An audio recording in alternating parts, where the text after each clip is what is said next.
Take them back to my genesis. Walking down Highland Wild and so many poetic images. Didn't have a car, but at the time I was the freest. Screaming hype life. Everybody wanted to be and say euphoria. The first joint we ever recorded, period. I don't even remember the name. Actually, I do remember the name of it. No Guts, No Glory. Oh, you want to start at the beginning again? Yeah, that's because that was the first shit we did, and I don't even remember how. I don't even fucking remember. I was working on the album. Yeah, okay, you was working on the album, and then you got me.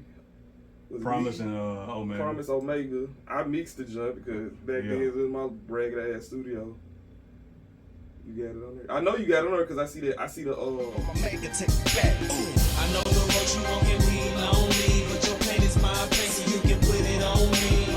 I know they try to tell you what you won't be, don't be, tell you what it's gonna be, but the people gon' see. I know the road you won't get me lonely, but your pain is my pain, so you can put it on me. I know they try to tell you what you won't be, don't be, tell you what it's gonna be, but the people gon' see. This is a struggle and we in it to the finish. See me, I'm searching for God while y'all just looking for an image. You niggas deaf, dumb, and blind, but we part of that 5%. That was my first time mixing one of your beats, and also that was my first time I think mixing somebody outside of Squad with Promise and Omega. So, because I had been mixing Meg and shit, but that was my first. No, actually I did mix some Promises before. Yeah. I just hadn't mixed Omega. That's your hard though. Yeah. But I felt like you couldn't really talk about shit without talking about this song. Yeah. But then like I feel like after this joint,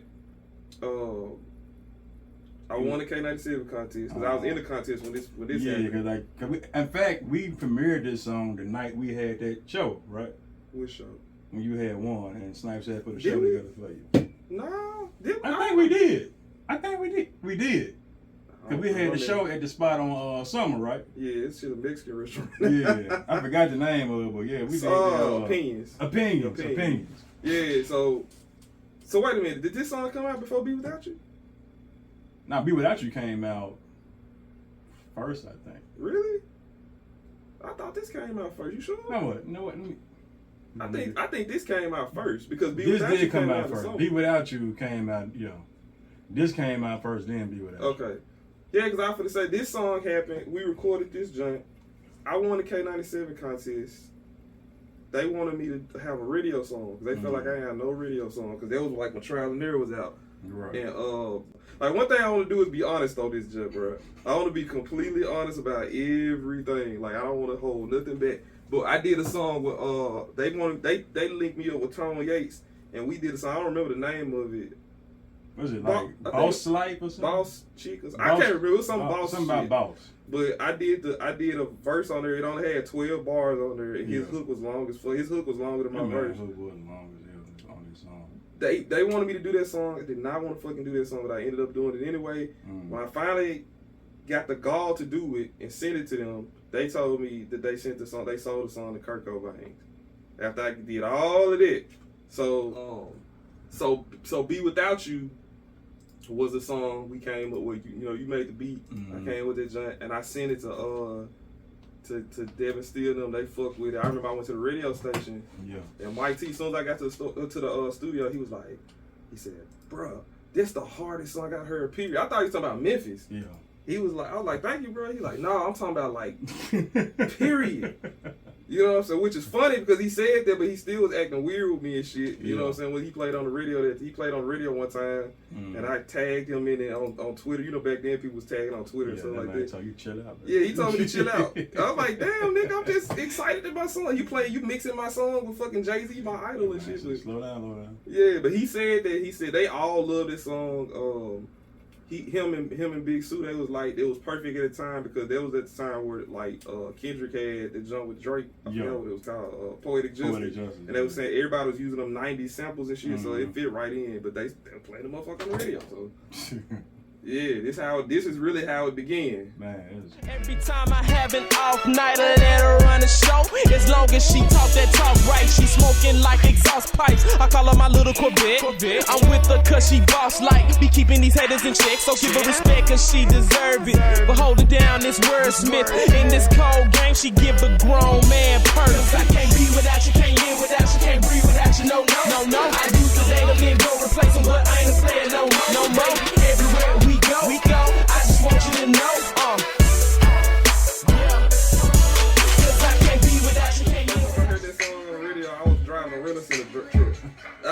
work and they played that joint. I was like, this is weird as fuck to hear this song on the radio while I'm like working a regular ass job, man. But that joint still bumping. Oh, yeah. I just feel like, man, I will say that joint is what introduced me to a lot of other folks too, because I was doing a particular kind of music before that album. Like you were super like hop heavy. Yeah, traditional hop. Yeah, and but that's what I fuck with you, because I'm like, he doing traditional shit, but he got his own little twist to it. Like, yeah, I like that. Yeah, because that's why I was so happy about this song too, because I was able to make like a radio song, but I didn't have to like go outside of myself to you know what I'm saying, to do it. But I knew I wanted to say it. I don't know, I can't remember. And I got a bunch of calls that day. What about this when it came on the radio? Nigga. I heard the song, nigga. How you feel, nigga? I'm like, shit feels good. I do know one thing. Sonya, the other thing I was gonna say, Sonya, we didn't know each other at the time, my wife. And she did not. She said she remembered hearing this song all the time during the summertime, but she didn't have a face with it. And every time she said it, I'd be like, damn, I wish I would have had some kind of like better campaign behind me. Like we was doing all this shit, we didn't have no campaign. We didn't. Nothing. Like people heard the song, but like if I like again what you said earlier, if I knew then what I know now, I didn't have no. You got to put a face to the song. Like it's just a song people hear like, oh, that's bumping and that's it. Right. You know what I'm saying? So that was the main thing. But that's how everything began with this song. So one song from her in particular, I got a funny ass story. Is the Dreams joint. I remember the night with I remember the morning I made it, because I got home after work. I just got back from FedEx. I'm tired as hell. I took a shower, I laid down, I'm gonna crash. And I didn't have cable at the time. So I had like 6 channels on my TV because I was barely at home. And some throwback Soul Train episodes came on. Let's let that shit play. I can go to sleep to like some 70 shit. Like that shit calming to the soul. So a song had came on by Dionne Warwick called, I think it's called Deja Vu, pretty much. I remember waking up, shit. That's the song. That's the sample. Yeah. That's terrible. I don't know the name of this. I've heard it before. Bro, that motherfucker. I woke up, shit. And I was listening to the song. I'm like, I gotta flip it.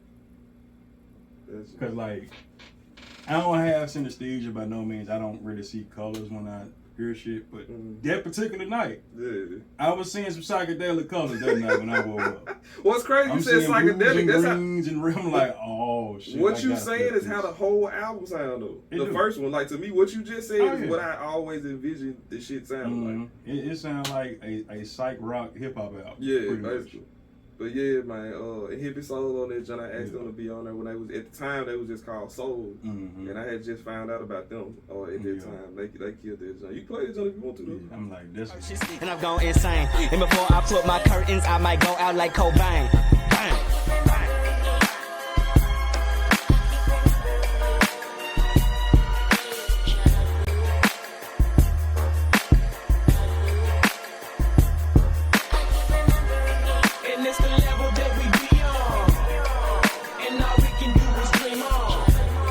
What up, Saul?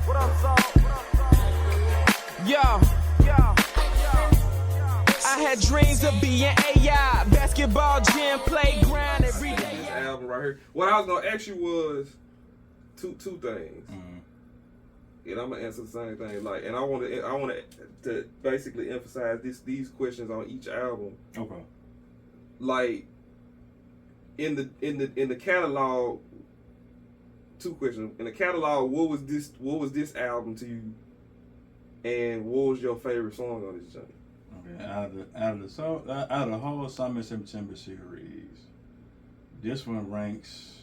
I mean, when I say what is it to you, I mean like. Oh, okay. It's like more just what is it? Like, you know what I'm saying? Because all of them got a different identity. You know what I'm saying? Like, I say we can rank them at the like. I got you. Okay, cool. Appreciate the clarity. This one here. Let me see. I'll let you answer first. When I was making this album here, like what was going through my head at that time, because again, this was like me in my mid to late 20s. I'm like, I gotta make this one count, because I gotta make this a statement of who I am as a producer, who Kingpin is. Like, this is what I'm capable of doing. This is what I'm capable of doing with another artist. and I really never had that opportunity. Like I did beats here and there, but this was like the first project I did. Whereas, okay, I'm gonna show y'all who I am. Right. Like it's more to it than what y'all think. I'm gonna show y'all exactly who I am, and that was my thought process going into this one. Cause for me, I think this joint right here, it was the first time I really was challenged. Like, cause when I say this, I said this in an interview one time, because I don't want it to be misconstrued as something negative, but like, my albums were very dark. This was not a dark album, so like I had to really figure it out. So I wouldn't typically pick these beats because they so bright and big and vibrant. So I had to really, really, really challenge myself to make these songs, like really. And so I think for me it was just like stepping in the direction of making something more light, something more like I remember I used to compare this album to Graduation a lot. Yeah. Like I just cause like it's big and colorful and all this stuff. That's what I used to. As far as like my favorite song on this joint though, you gotta say your favorite song too. I think what was my favorite song? Man, it's tough. Now I say this. I break it down in two parts. As far as like the message that you had, I have to go with Stereotypes. That's your favorite song? My favorite like song as far as like the message. Like my favorite song overall, that like the one that's just fun as hell that I can just listen to every day is Can't Deny. Damn, I ain't think about that. Can't Deny is a whole vibe. You can play that at the party right now. And now I'm thinking like, and shit. Like, I don't know what my favorite genre is now. It has to be between We Hit the Studio and Be Without You. Okay. I don't know. That's what's up. I can't really decide what this is. I said Be Without You. Be Without You is the one I like the most. So. Got you. Yeah, that's album one. So we just, but yeah, that's what it basically was. The intro, the introduction, you know what I'm saying? The start of summer, September. I definitely didn't think we was gonna be at fucking 5 of them. That's crazy. Like I didn't think it. So I definitely didn't go into this thinking it was gonna be a series for sure. Nah. Not at all. Well, like I ain't gonna lie though. Like once we got the feedback for it, then I'm like, well, this could turn into a series. Yeah. Yo, feeling good and I'm feeling great, cause God has allowed a brother to see me another day. Ain't got no reason for frowning, I got a smile up on my face, so you can climb it if you wanna.